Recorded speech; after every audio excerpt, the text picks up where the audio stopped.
Hi, everybody. Welcome to the Games Outfit Podcast, Episode 1. I'm Gage Paul. With me today, I have a brand new member of the Games Outfit, Dustin.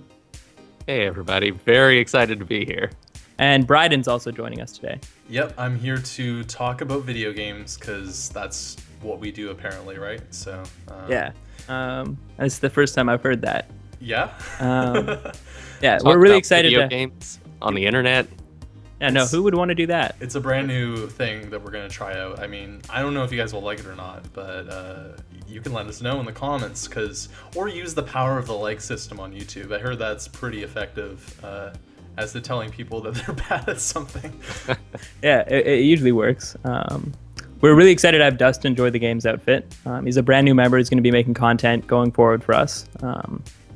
And I think this is the first thing you've done with us on the Games Outfit is this podcast, right? Yep. Officially, anyway. Yeah, and one of the reasons we are looking for someone new and ended up going with Dustin is because Bryden is stepping down from making videos for the Games Outfit. Do you want to talk about that, Bryden? Yeah, so the Games Outfit was something that me and Gage initially kind of came to, and it was actually kind of funny because we wanted to do a podcast again, because back in the day, I used to have a personal channel myself, and we used to do a podcast together. And yeah. The Games Outfit was kind of an idea that we initially started as like, let's just talk about video games again. And over the last like 5 or 6 months, it's been crazy, seeing the growth of the channel, and personally, getting an opportunity to work with Evolve PR was an amazing opportunity. It was also something though that it came with something that I had to make a tough decision. It wasn't like, in one way it wasn't a tough decision because I always wanted an opportunity to work in video games. That's, to get an opportunity to do something that you want to do is pretty cool. Yeah, it's pretty much a dream job. Yeah, I mean, like, that's going to be something that's going to grow and change over time depending on what I do, but it's something that it's been really exciting to be a part of. But at the same time too, it was also hard because I knew by taking that job that I'd be giving up a lot of what the Games Outfit was to me. And just to go over that, obviously, when I took that back in May, we brought Zach in to kind of fill the void a bit. That was a major sticking point, obviously, that there was, once I joined Evolve PR, I wasn't doing reviews, I wasn't doing any opinionated content. And that started off as what that was going to be. I was thinking maybe I'd do the odd video, and we brought Zach in to kind of fill the void of that. And we're now at the point where Dustin's joined our team, which we're super excited for, and that's gonna be really cool. But with that as well, it seemed like the best time to just kind of say that I'm going to be on the podcast, but it's gonna be kind of different because I'm gonna be, the best way that we describe it is that me and Gage are gonna be doing the podcast each week, but I'm gonna kind of be doing the podcast as my own thing. Like, I'm gonna be coming to it as kind of a co-host guest, if you will, but me more talking about my experiences just as a gamer, and adding a little bit of that extra info maybe from my PR stuff. It's not going to be necessarily analytical in a review way anymore. It's just going to be chatting, and that's the big thing here, is that I wanted to really kind of tell you guys that that's where this was going to be going, and Gage is going to be hosting the podcast for that reason as well, because we want him to kind of mediate and do that. And for me, it's a tough thing in some ways because in a lot of ways I was running a lot of stuff here. So if you hear me say us instead of your, it's still in my heart. I love the team and I love the guys. So the views expressed by Bryden in no way represent the Games Outfit. Yeah, and it's something that I also say it's not really expressing for Evolve PR either. This is just me having a chance to chat with you guys, and I'll definitely bring some interesting anecdotes to the table that are appropriate, and that'll be fun. But yeah, to pretty much lay it out, I'm not going to be a part of the team making videos anymore. They're going to be doing their own thing, and yeah, you'll see me here doing this, and like at the Game of the Year or like a special video, they might have me on. You're more like a friend of the show than a member of the show at this point. And definitely, and I'll let you kind of I'll jump in as well, but I'll let you kind of describe the relationship for reviews, because Evolve PR does review code for games, and yeah, I'll make it very clear in every video that any game that Evolve is working on, it'll be very clear in the video that Evolve was working on it, and that we do have this connection with Bryden, who is now working for Evolve. the thing I'll kind of close on is, you have to move it on and give things up in order to go forward. But the podcast is where I will be able to interact with you guys, and that's gonna be really fun. So I'm really excited to be a part of this, and hopefully you guys like the show that we kind of put together each week. Yeah, hopefully you guys will like it. It's gonna be pretty casual, just shooting our dick off about games. Shooting our dick off. That's not the phrase I'm looking for, I don't think. Yeah. So do you guys want to talk about what we've been playing this week? Yeah, that sounds good to me. I was gonna start off with the Swindle, because that's something that kind of came out of nowhere. August is that weird time of year where not a lot of games are coming out, but then a lot of really cool smaller gems come out, and the Swindle is definitely one of those games that I've been pretty excited to have the chance to kind of play around with. I haven't gotten too deep into it. Have either of you guys been able to check that out this week, or? So I know it's like a heist game. I was looking at it for my Vita because I'm always looking for new games to play on my Vita, but it didn't really catch my eye enough. Fair enough. Yeah, the game's kind of an interesting, like it's a steampunk and not necessarily cyberpunk. They had a weird kind of like mixture for the actual description of the game, but you are this thief that's in the Zeppelin or like aircraft, and you have 100 days to steal the basilisk, or like the devil's basilisk, I think is the name of it. And essentially what that is that you're like, I think Scotland Yard has like this tool that they're going to activate that's going to essentially put you out of business as a thief. So you spend the 100 days before then doing these heists and upgrading your stuff to the point that you'll be able to pull off the big heist. Okay. So I'm only like 80, I think I'm like 80 days left right now. So. And you have 100 days, right? I have 100 days. So each day is a heist, and yeah, you can fail, which means you don't get any money from it. If you fail, your heisty person that you're using, he or she dies, and you get a new one. The levels are pretty cool. Like they're procedurally generated, I believe. They're similar kind of styles, but at the same time too, the ways that they play out definitely change, and as you get deeper into the game, they do get a little bit harder.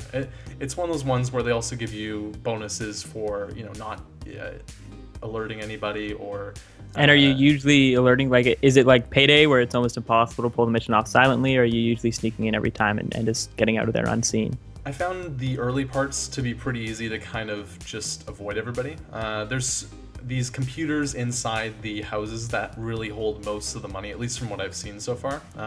So you want to go and try and hack those if you can, but the problem is with those, usually those are really heavily guarded, and that's something that you get a tool for after a little bit when you're in the game. So a lot of the things that you're doing are essentially upgraded, and you're getting faster hacking skills, you're getting better jumps. There's all these different types of tools that you can kind of make your character better. You're also breaking in the windows and stuff like that, and pick-locking doors. So actually not necessarily pick-locking doors. I think most of the doors are open. Maybe they do get locked at some point, but I found that it was pretty easy to avoid people. But if you want to get all the money, if you really want to clear the level, if you will, it's usually pretty hard to do that. So from the way you're describing it, it reminds me of Gunpoint. Is it kind of similar in that kind of style at all, or? I think the best kind of descriptor for it would probably be Mark of the Ninja. I didn't get to play too much of that game, but it does have very similar kind of, it's you're waiting for a certain moment and then executing and taking people out, or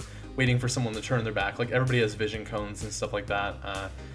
That part definitely plays into it. And then the other kind of comparison that I would draw is that there's a bit of that like Rogue Legacy run to it as well, if you will, where you're going in to pull off a heist. If you die, actually in Rogue Legacy, if you die, you get your money still. But in this case, if you die, then you don't get your money. But if you are able to evacuate properly, you do.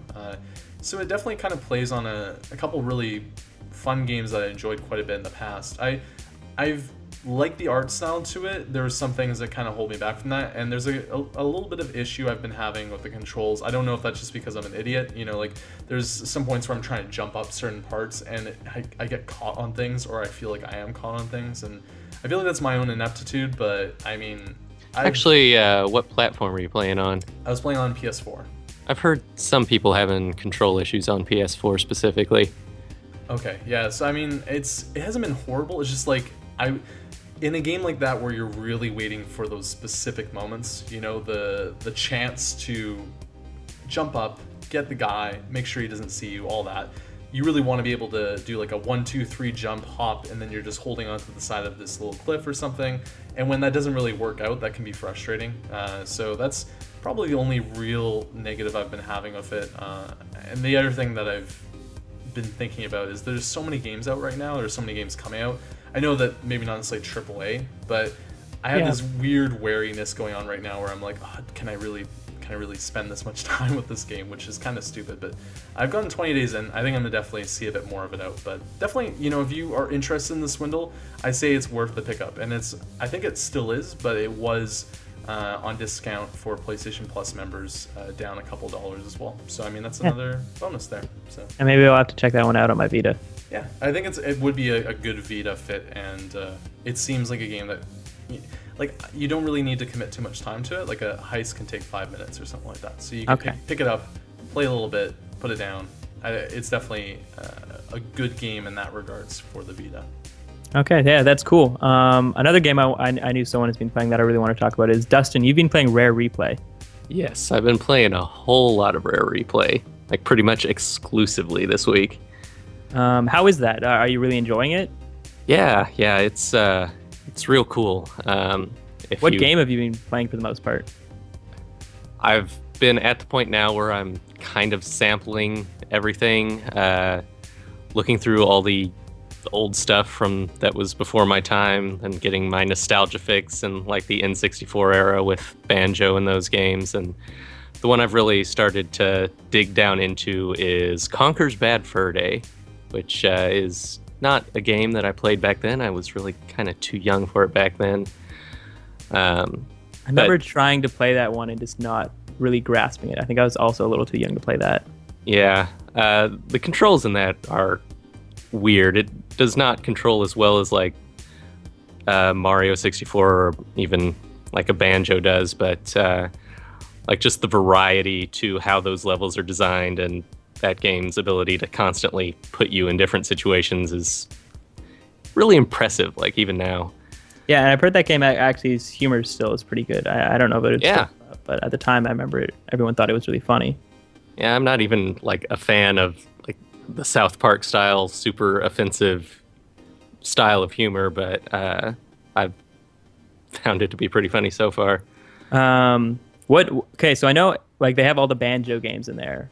Which Banjo game do you like the best? This is a hot topic. I can God. feel it. Okay, so here's where I'm at on Banjo. Banjo-Kazooie was a great game. Banjo-Tooie was a better version of a great game. Banjo Nuts and Bolts is also a great game, but not actually a sequel to either of those Banjo games. I will agree with that, but I will also say that I think Nuts and Bolts is better than the other two Banjo games. I want to be with you, but there's so much nostalgia for me with those first two that I don't know if I can let it go. Yeah, I don't know. I really, really liked Nuts and Bolts, and I was disappointed initially when I realized it was like a car game. But then after making I was like the same way. After making one of those cars that has like foldable wings and just like flying around the levels, I thought that was really fun. I didn't end up finishing the game, but I had a lot of fun with that one. If I could choose one Rare game to be in Rare Replay, or like one remastered game, it would be Diddy Kong Racing, because that game, I don't know, like we were talking about nostalgia here, that game rates higher than like Mario Kart in regards to that era for me. I was like really into that, and there's some really dumb, stupid, hard levels in that game. Yeah. But yeah, like I knew it was gonna happen, but I heard somebody talking about it recently, like, oh yeah, like, and also, you know, like GoldenEye is not in there, and then all the Donkey Kong games aren't in there, which is totally fair, because those are the obvious issues with the collection, that you're not getting those Donkey Kong games or GoldenEye, but again, those are very obvious licensing issues. I think Diddy Kong Racing was the first racing game I ever played, and I remember specifically always coming in 8th and thinking since I had the highest number that I was winning. That's always, you know, that's how golf works too, right? Yeah. So yeah, totally. We know how to play sports because car racing is sports apparently. What's the What's the worst game that you've played so far in the Rare Replay? Oh god, some of those early ZX Spectrum games are real tough to go back to. There's one called Underworld, which is like this 2D platformer that enemies randomly spawn on like every screen of the game and just fly around at totally random patterns, but they don't actually hurt you.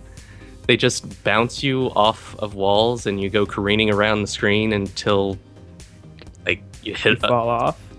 Basically, yeah. Kind of like that Mario Party minigame where you're on the balls and you have to knock each other off the podium. Something like that, yeah. Except there aren't even like bottomless pits, so there's nothing to fall off into. It's just frustrating and annoying, and yeah.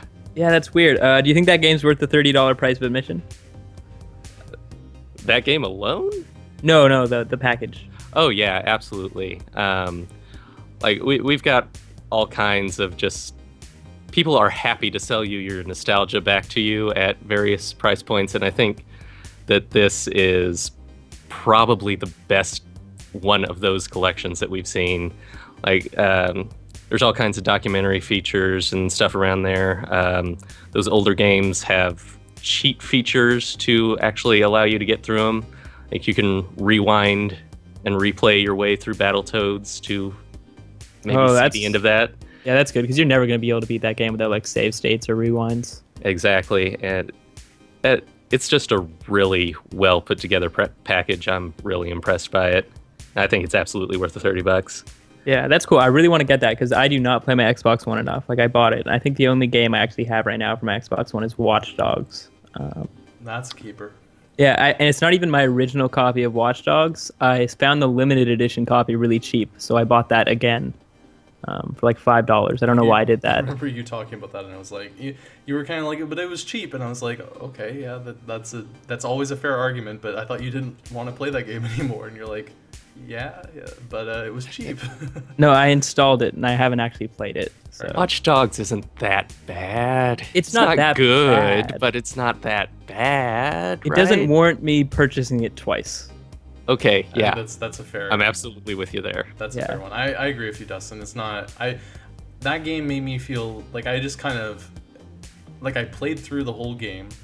I enjoyed certain parts of it, but at the end of it, it was very much just kind of like a two hands up kind of shrug emotion at the end of it. It wasn't like, oh, this is bad. It was just, I think you just kind of had to come down to the fact that like that game wasn't going to be the launch title that you like. That was going to be the launch game, Like I remember me and Gage talking about that back then and just being like, all right, so we're getting Watch Dogs and blank, like was kind of the conversation. And then when it got delayed, there was stuff there obviously, but that was a big Knack. Yeah, you got games like Knack, Killzone Shadowfall, Rise, Son of Rome. All great games. Yeah, games that we still, how much... Loco Cycle. I remember the funny thing that I still like is when PlayStation Plus comes up every single month, people are like, I'm still not buying Knack. I know you guys are going to put it on there. Like, and it just, this is like thing that there's probably like thousands of people right now just waiting, like have this internal grudge for. I think it's a guerrilla marketing thing because they know people are going to keep talking about Knack, keep bringing it up, and that'll continue to drive sales. So they'll never put that thing on PS Plus. They should just release a huge patch where you can buy different skins for Knack, and it's a free-to-play game. Just break the hopes of all those people. Yeah. They're like, wait, is it coming to PlayStation Plus still? And they're like, no, it's not. It's free to play now. They're like, but I waited so long, like. Another thing we've all been, I know I've been playing it a lot this week is Rocket League. Yeah, that was, I think this whole conception of this podcast. So me and Gage have been talking about doing this, and kind of the thing, obviously, like we said, is I'm not really going to be a part of the team on a day-to-day basis, but we used to do this on on my old personal channel, talk about video games and stuff like that. So having the opportunity to talk about games like Rocket League and chat about them with fellow people that watch the channels, it's something that we were like at the conceptual stage of like, let's do this thing. Even before everything else happened with me, that was like we wanted this opportunity to talk about games like this, and Rocket League is the perfect game to just like chat about for months. Rocket League's a great water cooler game. It is, and I think that we're gonna save you all like 20. If this show started 20 weeks ago, this would have been probably the 20th straight episode we're talking about. Well, actually, that's the terrible. Rocket League cast. Sorry, Rocket League came out 4 weeks ago. That was a bold-faced lie on my behalf. But let's say if we started this 4 weeks ago, this would have been 4 weeks of Rocket League. Man, is that all? It feels like Rocket League's been with us forever. Maybe 5 weeks, or somewhere around there. I'm not looking at a calendar right now. I'm an unreliable calendar man from Batman. So. So Dustin, how much Rocket League have you played? Oh, not nearly enough. I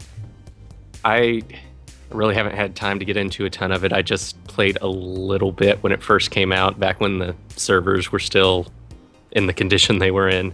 Yeah, that was unfortunate. I have been playing it a lot. I've gotten really into the solo queue, like the 3-on-3 solo queue ranked mode. Let's talk pro ratings right now. This is where we came for, right, Gage? Like this. Yeah, gotta know our Rocket League MMR. I am just awful at them. I'm okay playing doubles, but usually when I play doubles, I'm playing with my one friend who is not great at the game. So eventually I just get annoyed with that and quit out. So I'm playing a lot of solo ranked though. What do you? So okay, solo ranked. What's your pro ranking? I was joking, but also kind of serious at the same time too. It's like it's close to 600. I think it's 570 something. Okay. Yeah, I think I'm in the 400s for doubles because I don't play a lot of doubles. Like that's kind of when somebody's on, I'll play with them in doubles. I usually play solo standard because that's a mode where everybody has to be.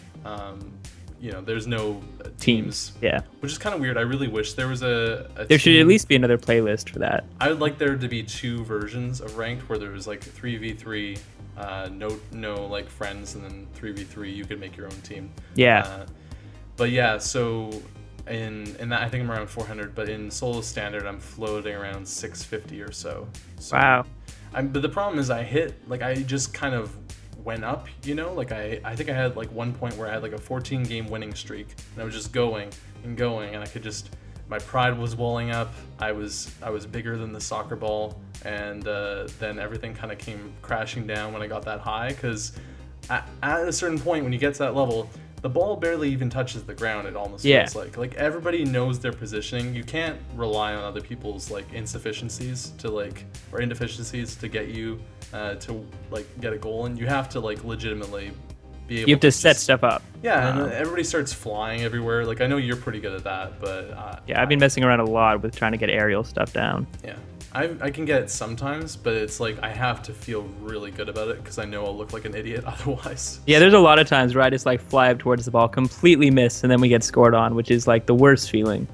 Because in the replay, you can see this idiot just like, it almost looks like you're whizzing out like a balloon that's just out of air, and just like flying in all these directions. Yeah, and then someone's spamming the nice shot button. Yeah, it's like 6 times, and you're like, that was... And then, but you're playing 3v3, so you still blame somebody else because somebody else was on the ground. So that's Rocket League. But I'm enjoying it. I mean, the servers were a pretty big downer at first. That was shitty to deal with. But I'm happy that that's pretty much worked out now. Yeah, it seems like they got it fixed, and I'm excited. There's new DLC coming out for it and a new map, which I'm really curious about. Yeah, I was talking to my friend Aaron, and he was, not really making that much big a deal of the map. But I'm like, that's visual eye candy for me. Like, I see like 4 of these maps or 3 of these maps like for 10 plus, 20 plus hours now. Throwing something in there is like, I'm down for that. So. Plus, you got that sweet Tokyo drift-in race car. Oh yeah. The Takeda, I think it's called. That. Get really deep into Rocket League hat DLC is the future, like Dota-esque Rocket League style. That's all I was thinking. Like I didn't really watch the internationals. We're not really going to talk about that because we all have no interest in Dota. Yeah, we can't really talk about that, nor that we really want to, I don't think. But the thing I was thinking about, like as I kind of tuned in and out a couple times during the weekend, I was like, I would watch this if this is Rocket League. Like there was a Rocket League International, I would be all over that. I would buy their compendium of different cars and wheels and spinners and stuff. Yes. I'd go to their little stadium. I'd do that. See, the thing about Rocket League too is you have the boosts that have different, like you have the sitar boost, you have like the bubble boost. You know, like I would buy hundreds of different boost noises because those boost noises are so stupid and they're also so good at the same time too. I want there to be like a pick and draft system for like picking your boosts. So like, because certain ones like the bubble one, it gets right in your face and it makes it hard to see. Yeah. So I like the cash one because you're throwing cash in people's faces as Yeah, I you're know. like driving away. I think for a while I had like the cash rocket flow and then the cash antenna and then the crown as a hat. You were the king of Rocket League for. Yeah. And then I lost a bunch of games, so I changed it. You felt like you're like, I can't wear this. Yeah, I'm lying to people when I wear that stuff. The other game I played this week was Airscape, which actually just came out today. Yeah. So Airscape's a pretty simple game. It's a platformer. You play as this little squid guy, and he's kind of like pulled down to the platform you're on. Like the terrain, each kind of area has like a certain type of ground, and you always kind of stick to that ground. So when you like go around a corner, the camera will kind of tilt around the corner with you. And this kind of allows you to do stuff like you could do in Mario Galaxy 2, where you're like jumping from like these almost like planet-like platforms. And there might be like floating balls of water you can jump up into. It's pretty much just a pretty simple platformer. Yeah, I got a chance to play around with it a bit too, just because you know, with the game coming out through Vault PR, and it was definitely interesting. Like for me, I enjoyed the aspect of the game that I thought was the most fun was the actual like tightness of the controls and the platforming aspect of it. Just because there seems to be like you know, for a game that does platforming, there's a lot of platformers out there. You know, and you kind of touched on that in your guys' review. And the thing I think that it did that was kind of cool in that regard was it did some cool stuff with gravity that was like fun to see how that played out, and the mixture of water and all that as well was something I enjoyed. But for me personally, the thing that was probably the biggest sticking point, and this isn't necessarily like a negative against the game, although I do think it is in some aspects, it was just like I had some points where it was really hard. I hit some walls, if you will, some difficulty walls, and that's challenging because you're trying, you know, like you might be having a fun time getting through these levels. You feel like there's that balance between you accomplishing something, you know, and like it might be really hard, but you feel like you're making that small progress. And a couple times I had those points where I just kind of hit a wall, and I was like, I don't even like, I'm just dying here. Like I don't know how I'm gonna get past this part. So yeah, there was a couple times where I just had to like quit out of a level and come back to it later because they were just towards the end they get super hard. Yeah. Like I think it really starts scaling up when you get to like the ice area. I feel like after that point it's just every level is a grind to get through. Some were just legitimately me getting into the level, like okay, I'm just gonna press the run button and I'm not gonna stop type of thing. Like I just need to get through this thing. That was the thing that I liked a little bit earlier on in the game, where you did have these platforms that were hard to get onto. Some things were challenging, but you still kind of felt like you could explore the level, you know? Like there wasn't like any real major hidden secrets or anything like that, but it was kind of fun to like be able to like look at the corners and find, you know, you're trying to collect these fish that are also captured on each level. Usually there's like 3 of them, so taking the time to do that. Whereas like the later levels, I had to kind of give that up because I was like, I can't focus on anything else other than like these 30 torpedoes being like thrown at first me. I was trying to get like every one of those orbs because those are actually how you progress. They unlock the boss levels for you, but it gets to a certain point where you're gonna have to go back to earlier levels and get the orbs you missed instead of getting the ones in the way more difficult later levels. Yeah. So overall, yeah, no, I've had fun playing with it, and it was definitely, there were some cool parts to it, but I do think that the difficulty was something for me where I was kind of, there was a couple points where I not necessarily like a rage quit, but it was more just like I need to stop playing this right now. Like I'm not getting anywhere. And there were definitely points where I just like turned the game off for a bit and came back to it 20 minutes later. Yeah. But hey, it's probably better than Underworld. Probably, yeah, like on a scale of Underworld to better. That I haven't played Underworld personally, but I can see that being a thing. So is that our new review scale? Yeah. It's just 2 scores. It's Underworld or better than Underworld. Man, the companies watching Metacritic are just going to love us because it will either be 0 or 100, and everything gets 100 because what could be worse than Underworld? See, the thing is, I don't actually have a very good understanding of Underworld, so I can just go along with this right now. I'm just, yeah, okay, that totally makes sense. Yeah, I actually have no idea what Underworld is. Like, every time it's said, I just keep thinking, like, Kate Beckinsale movie, and then I have to, like, think for a second and be like, no, rare game. No. It's spelled Wurlde. It's completely different. Okay. Yeah. But the one game I wanted to touch on, and it's not very relevant right now, just because it's been happening over this year, but I played the first episode of Life is Strange when it came out, and I didn't go back to them. Dustin, you said you played the first episode just a couple of weeks ago. Yeah. So I played through the second and third one, and I just kind of started the fourth one last night over the weekend. I won't really dig too deep into those, but first off, I just kind of wanted to see what you thought of the first episode. I think it's really interesting. It's got these kind of sci-fi trappings. You're playing as this girl who suddenly has the power to rewind time, but it's set in like this private high school, private art school, college. I'm not exactly clear on that part of it, but it's just like, it's really low key and very slow paced and very character driven, which is pretty unique even still in video games. So I'm really interested in seeing like where it goes after this first episode. Yeah, like you, Bryden, I only played 3 episodes, but I've really been liking it so far. It's caught my attention more than some of the recent Telltale stuff that's come out. I agree. And I really like the setting and like the story and the actual, just the core concept of like that time rewind mechanic and everything like that. The one thing I'd say that to Dustin's point that I thought episode 1 did really well was it was a game, like it was an adventure game, right? It was in the Telltale adventure game, if you will. But it wasn't about a lot, like there's obviously a story going on, and there's obviously a narrative being moved forward, and it obviously grows as well over time. But the first episode is very grounded. Like it's not, it doesn't, like it's just very, like you said, very character driven, and those characters are interesting for the most part. The one thing that the first episode did, and I found the next ones to be less so, but there was some dialogue in there where I was like, hella okay, yeah, we're going this is what the teens say, right? Like I'm not that divorced from being in high school. That's still something that I remember. I don't remember that being a thing. And I'm not that familiar with the developer, but would they be native English speakers? I think Don't Nod are French, is I want to say, but I feel like that would explain quite a bit of how that game is written.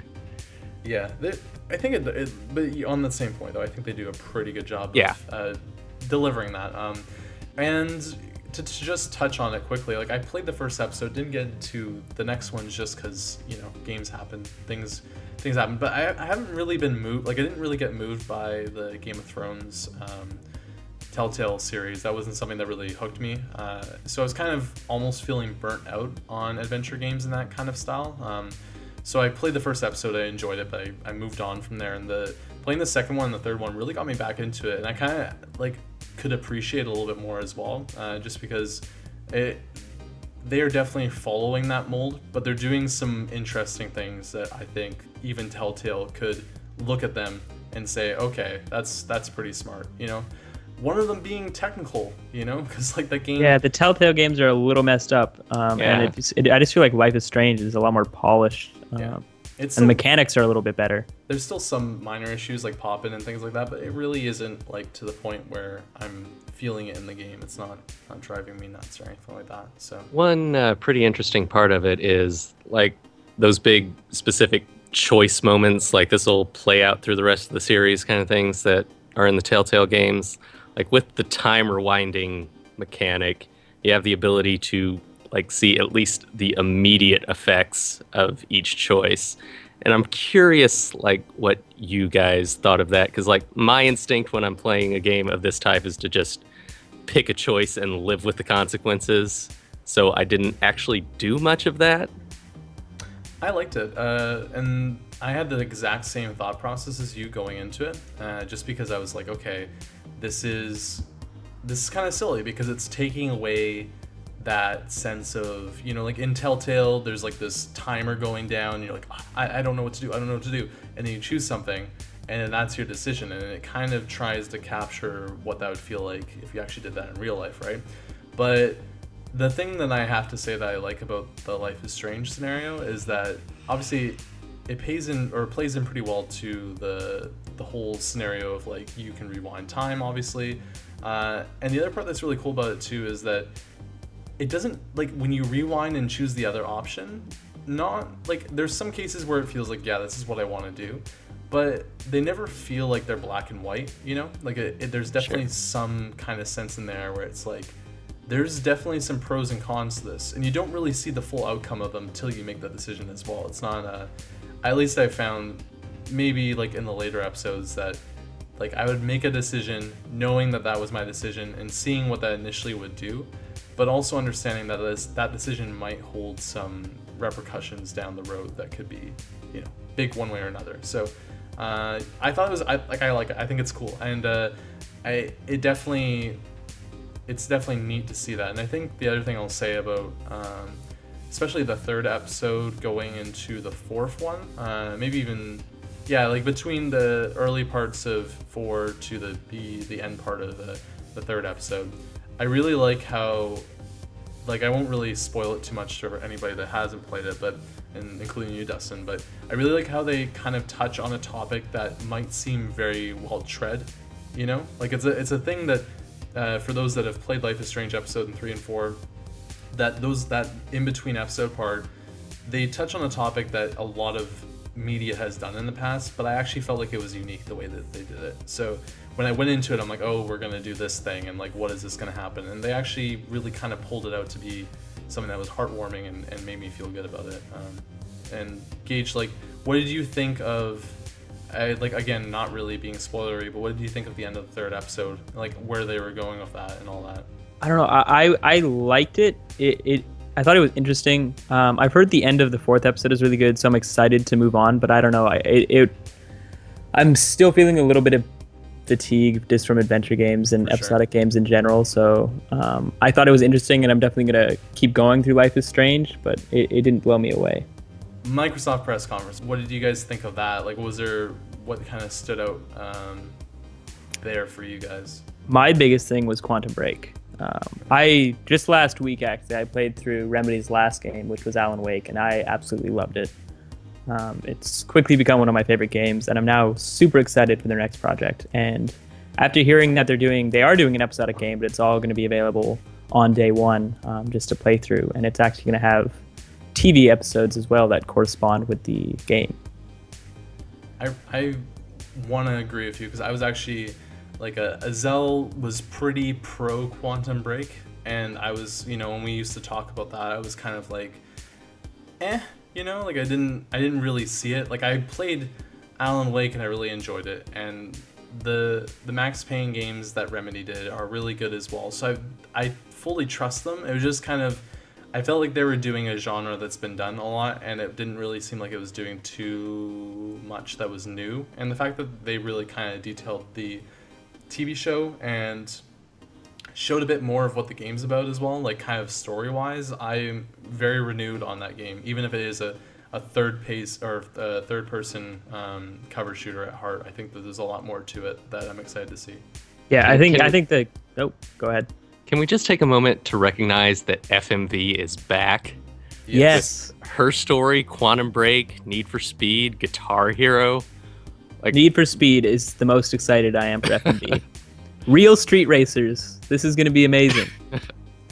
I'm going to feel, I don't know, like that's going to be something that, I don't even know how I'm going to prepare for that. I'm just going to buy the game and just sit down. Like, I don't know if I'm supposed to bring popcorn, or if I'm just going to like need Kleenex, or like what's the emotional like cost that game's going to have on me, but it'll probably be pretty good. Yeah. No, FMV is always appreciated.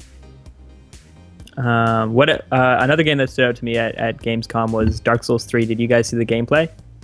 I didn't. I For somebody that like, for someone that like wasn't really hot on the previous games, got really into Bloodborne, I don't have a lot of interest in Dark Souls 3, which is kind of weird to me. I feel like I had my moment with Bloodborne, and Dark Souls 3 is gonna have to like be, you know, pretty highly praised for me to like turn my head. I don't know why that is. I feel like, in a weird way, I feel fatigued for a series that I haven't really even played that much. Yeah, it's actually exactly the same for me, because I played through Demon Souls.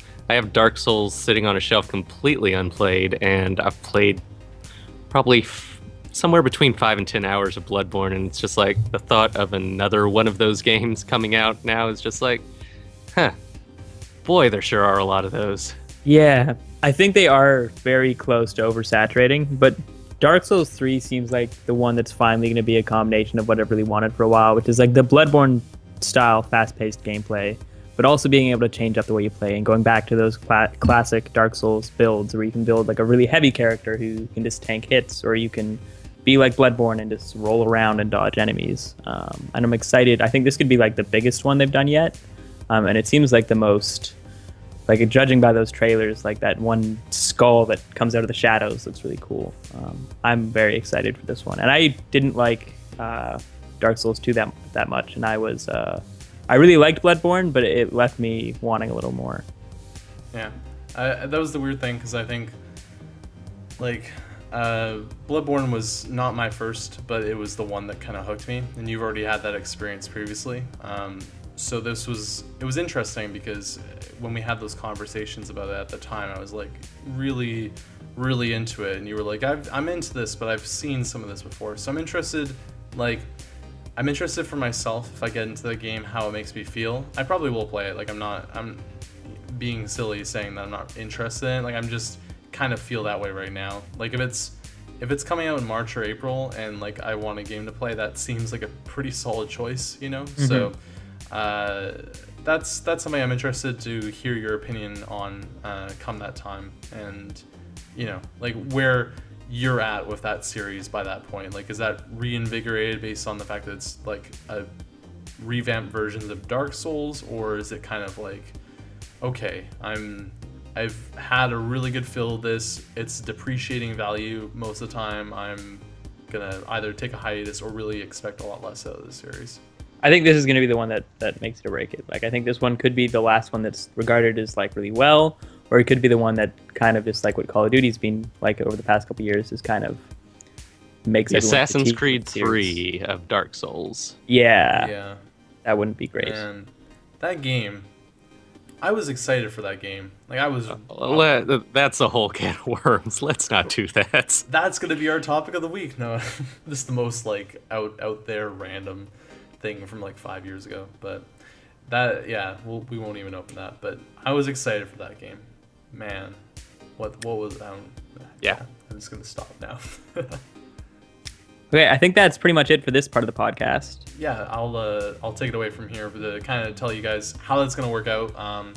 So you'll see this early every week. We're gonna be recording these usually on a Monday, so they'll probably, I mean, depending on who's editing it, what's happening, probably will go up Tuesday at some point, would be a good guess. And then the topic of the week we'll kind of save for that part of the show, which will be like a 15-ish minute discussion on something that we wanted to chat about that week. And this week it's going to be, who knows, because we're really unprepared, so stay tuned for that. That's the surprise, you know, that we're going to keep you on your toes. That's the Games Outfit podcast for you. No actual anticipation for anything, because we won't even know what we're doing. So every podcast I've ever listened to works exactly that way, and it's a formula I think that works, so we'll see if it works for us. But yeah, I mean, Gage, if you take us out, I just wanted to say as well, thanks guys so much for all the awesome comments over the last, I don't know, like half year or so. You'll see me on here as a guest, kind of representing myself / Evolve PR, and we're really excited.